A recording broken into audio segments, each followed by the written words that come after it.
Hello and welcome to Pantheon of the Geeks. You join us for a How to Paint Citadel Miniatures look through the Genestealer Cult's painting guide. That was long-winded, but we got there eventually. Painting guide. Painting guide. There we go. Genestealer Cult's painting guide. Hey! Right, let's open this up. So for £6 of our English pounds, what do we get? I'm a fan of these painting guides. They are, they're really good actually. So we have the Rusted Claw, which are the poster boys for the painting guide, anyway. They're not the ones on the box, I think they're the Cult of the Four-Armed Emperor. That's the ones from Overkill. So I'm surprised they weren't the poster boys for this book as well. But we've got the Rusted Claw, which is this cool orange colour that we've got going. So yeah, it gives you a bit of a background about who they are and everything. It tells us all the paints that we're going to need. We've actually undercoated them in grey, which is unusual. Bad and black. Well, it's unusual for Games Workshop, shall we say. They usually undercoat white, or unless, because it doesn't come out grey at the end, does it? All the thing you've got grey, as you can see on the picture, is like bits of the armour. I thought it would have gone black for a start, but that's pretty cool. Yeah, I like that idea. So we have a base coating guide. We have starting with Bugman's Glow on the skin, actually. Very flashy tone for them. So that's interesting as well, because obviously Genestealer has obviously a lot of purples on there. It tells you about base coating in Mechanicus and then painted up to Celestia Grey. Moving along. Shading. We've got the shading guides there. So we're actually then shading the skin in violet colours. That's where you're getting that from. The body's being shaded in Seraphim Sepia. These are some interesting. Yeah, these are some interesting colours and techniques actually. Not ones I was thinking of doing. Then on to how to dry brush. Tells you a little bit about dry brushing and what colours to use to do the dry brushing next. Obviously, the blue on the. You have to be very careful when you're painting this, not to get the blue onto that, because that white is really shiny. But yeah, that's the dry brushing techniques. Layering, we have again painting the skin. There's some heavy layering going on here. These are some very heavy edge lines in a very unusual way they've done it. It looks pretty cool though. Yeah, it really brings out the face and features. It's purple, but it in the background then, and then it gives it a more fleshy coloured sort of human skin tone, as opposed to, doesn't matter it looks human at all, but the skin tone does a bit. And obviously it tells you how to paint the weapons, and it's still telling you how to paint onto the cloak from the orange. And then a little bit about basing on there. They've done what you've done and painted it separately, haven't they? Yeah, I'm using these Imperial bases a lot now. And I think I said in previous videos, I'm beginning to paint them separately, because if you've seen this is the last video for our Genestealers, so you should have seen them all being put together. If not, there's one there. I've just blue tacked him to the base, where I will spray him and then I'll paint him, and then I'll be painting the bases separate and then sticking them on together at the end with super glue, because obviously the paint is in the way then. The only other option would be to scrape off some of the paint and use plastic glue, but I'll use the super glue. Quite happy with doing that. And this is how they've painted the bases, but I've painted mine all the same now. Maybe I'll get one of the Sector Imperialis boards. Maybe, that's a real future thing though, if I do. I'm much more looking forward to getting something like the matte, which is a lot cheaper. Yes. Moving on, pure strain Genestealers. This is a good technique, obviously, for all purple coloured Genestealers. I think every one of these cults has got purple and blue as the Genestealer colours. Which is weird, because if they come from a different hive fleet, like Kraken or something like that, you'd expect them to be those colours. You would really. Unless these organisms sort of predate all of the different splinter fleets. I don't know. There we go. We have Light Flash. It's telling you all the way up from Kislev. Painted it from white, obviously. And then they've got tattooing on the top. So some of them have different kinds of tattoos. This is telling you it's like a three-pronged tattoo, like obviously like a tunic claw almost. It's cool. I think some of that is in the White Dwarf. There are some similar. Yeah, if you've watched our White Dwarf one, there's a very cool skin painting guide in that. Looks very similar to this. Doesn't have the tattoo obviously because it's not showing you a Genestealer. It's showing, or is it? It does actually. Oh, I'm on about the one afterwards later one on in it, where it shows like a Space Marine head. Oh, well, maybe it is. But yeah, I'm pretty sure I've seen that. It does show a then. Genestealer one as well. Yeah. So yeah, that one should be in White Dwarf, I think. That's cool. The Dark Flash. The Dark Flash. I've always wondered how they've managed to do that colour tone. Yeah, well there you go. That's great. Starting with the black spray paint, working out from Rhine Oxide, Null Oil, and then we've got Rhine Oxide again, Doom Bull, and then we've got Tuskor Fur for the final highlights there, and then Cadian Flash Tone just to go into the finishing off. And then we've got the swirly tattoo, which looks really good. It's pretty funky if you can pull it off. Yeah. I mean, what they've done, they've used point lines to guide them. Yeah. They put where the main points are, which is a good way of doing it. I've never actually done it that way. I've just gone, well, I'm going to paint swirly tattoos and just paint them freehand. But that looks pretty good. So if you want a consistent approach, I mean, all mine are very random. You can put the points on and that'll guide your hand where you need to go. I like that. Then we have weapons. So I had to paint the lash whips, and then heavy rock saw. Some tips on how to paint that. Bone swords, heads. So these are more the purple coloured heads. And then we have brain. That's pretty cool. One of our guys has actually got that. He has, hasn't he? And then I like the way they've painted that actually. I think I'll copy that. And then we have this as well, obviously with the carpets. Then the Patriarchs. This is the Patriarch from the Overkill set. I don't know if they showed this previously in White Dwarf or not. They may have done this because when Overkill came out. Yeah, they brought out a small mini painting guide, didn't they? I think. But these painting techniques can be applied to all standard Genestealers, pure strain Genestealers. So Carapace, all the way through those colours, and Flesh, all the way through those colours.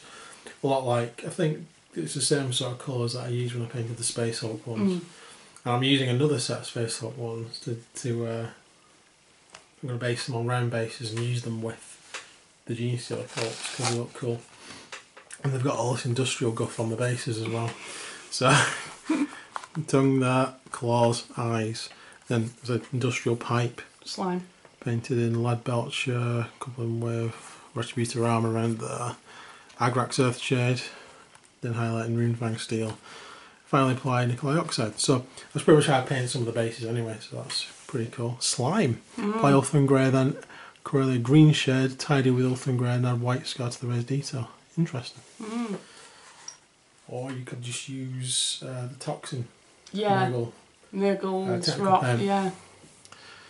First paint with skulls, so skull techniques though. Starting with Rakkar Flash. That's how I like to paint skulls these days. Used to always be the Xandri dust colours, notice that. So this is one of the coats, the Pauper Princes. These ones use red as their base, and then we have grey on there as well, and a lot of browns and brasses, and finally some blue cloth just around there using the Stegadon scale, green. Nice little tonal colour between the red and the green there, and the red and the grey. So the Pauper Princes, that's their colour scheme. All who despise all wealth. There we go. So again, these books, they have, you start off with the base coat, you start on your base paints, then you go to shades, and then you can split off to what technique you want to use, either layering or dry brushing. Dry brushing is obviously the quicker way to the end result, even though it usually doesn't give you a sharper result, but it's a lot quicker to do. And then you've got the layering here telling you how to layer. I kind of use techniques in both fields to do different parts. Yeah. And then you've got the paints there. This one's obviously undercoated in white. But I'll zoom in on that so you guys, I'll just pick the book up so you can pause the video and see what paints you need for this cult. Well, you can pick that up there. So the Bladed Cog. This is actually one of my favourite colour schemes. Unfortunately, it's exactly the same as my Dark Elder. Yes, it is. It's the same. And it's also the same as our Harlequins. Is it? Yes. So the only reason I painted those two so similar is because they're Eldar and they can mix in with each other there. Yeah. So, because of that, we won't be doing this colour scheme, even though I really like the symbol and I quite like the colours, obviously, because I've painted them before, so I obviously like the colours. We're starting with corn red, and then the rubber areas, the armoured sort of bits, are all in Celestia Grey. The fatigues in Incubi Darkness and starting up from there. And that is their colour scheme, basically. It's a very familiar one to me. I should show you the colours they've used with that. They've started with Chaos Black as a base. And you can see the other ones there, hopefully, on the camera.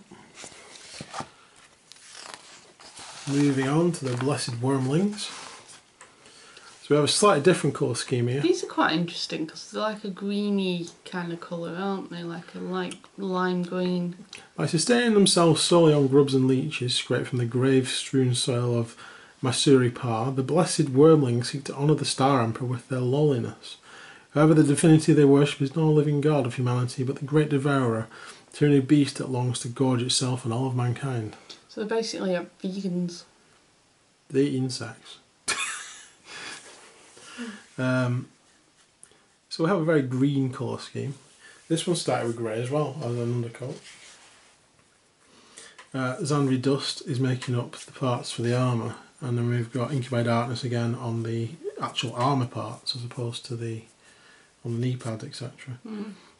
Red cloth, corn red, lots of browns, but the greens are coming through in that. Very nurgly colours, if you ask me anything. Yeah. I like it. You approve? I approve. So you can see that hopefully on the camera. You can pause that again. The Sons of Jormungand, which was one of the Hive fleets. They're concealed within lonely space stations that span the Black Nebula. Sly and covert, they crept through the web of these isolated bases, rapidly infecting the doomed crews. Then they muster in strength, waiting for their parent hive to reclaim their patriarch and tear the entire nebula asunder. Black and orange.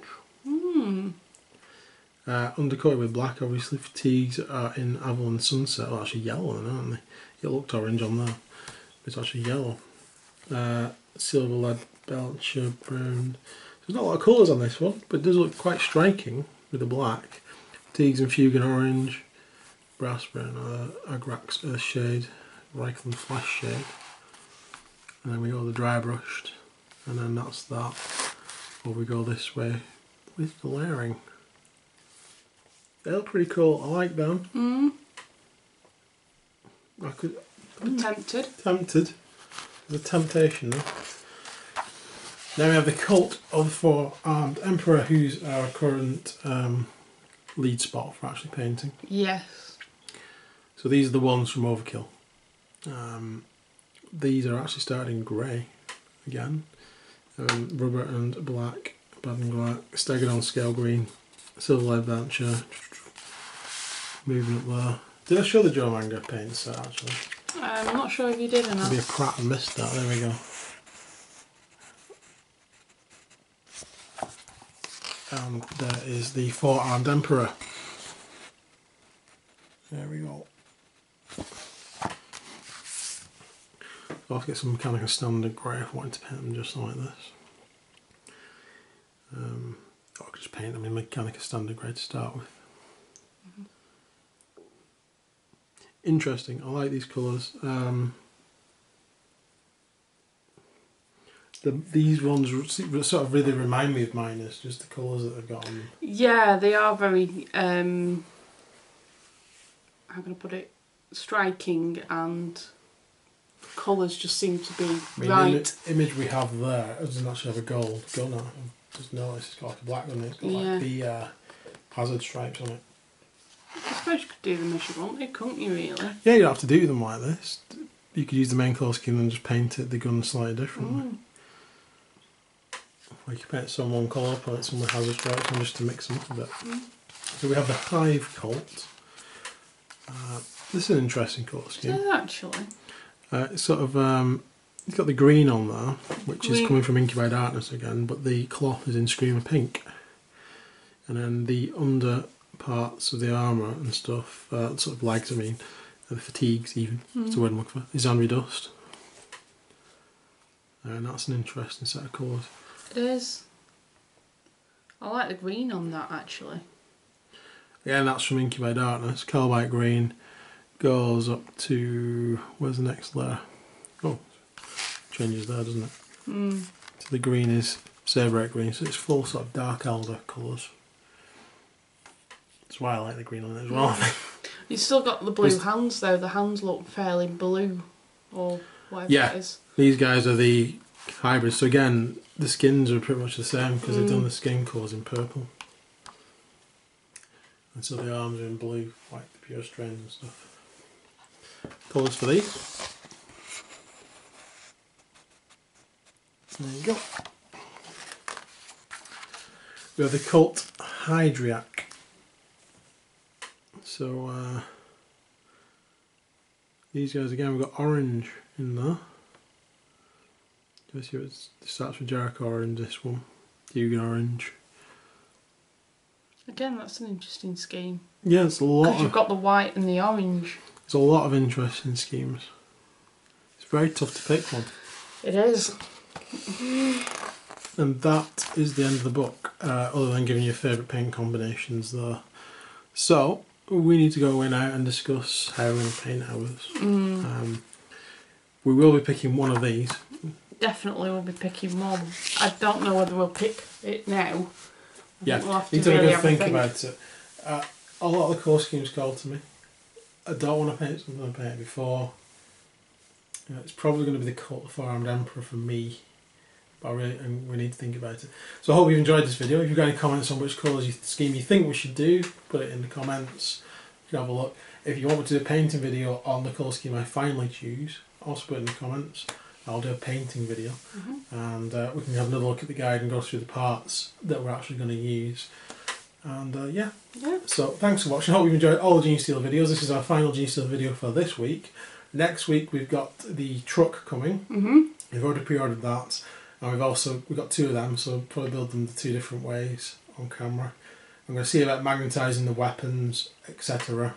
See what I can do with that. We've also got the icon Ward coming, who's kind of necessary if you want one of the formations, but he looks really cool anyway. He does. So that's coming next week, and so look out for that. So join us for that as well if you've enjoyed these videos. Please like and subscribe if you haven't already, and hopefully we'll see you again soon, guys. See you soon. Take care. Bye.